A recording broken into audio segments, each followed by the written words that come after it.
ప్రభు అయిన యేసుక్రీస్తు నామంలో మీకందరికీ శుభములు.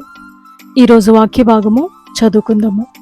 దేని కాలమునందు అది చక్కగా ఉండునట్లు సమస్తమును ఆయన నియమించి ఉన్నాడు.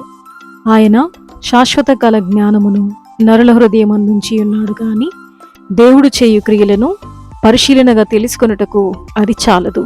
He hath made everything beautiful in his time. Also he hath set the world in their heart, so that no man can find out the work that God maketh from the beginning to the end. ఈ వాక్యాన్ని అనుసరించి ఈరోజు దైవిక స్ఫూర్తిని ధ్యానం చేసుకుందాము. Constrained by time, we see and experience what is now.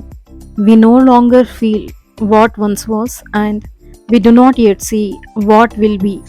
కాలానుగుణంగా ఇప్పుడు ఉన్నదానిని మనం చూస్తాము మరియు అనుభవిస్తాము.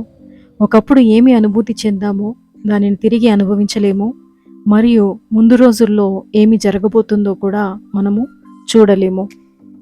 We were made for eternity, but sometimes time blinds us to the fullness of God's beauty. మనం నిత్యత్వం కొరకు చేయబడ్డాము, కానీ కొన్నిసార్లు దేవుని సంపూర్ణ సౌందర్యము చూడలేని గుడ్డితనంతో మన సమయం మనల్ని బంధించి ఉంచుతుంది.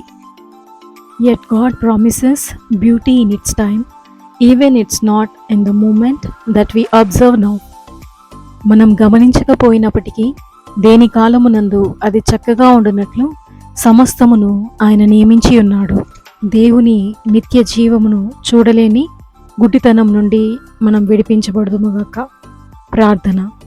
Lord, I sometimes get so stuck in my own existence, in my own limited moments, that I fail to see your greatness.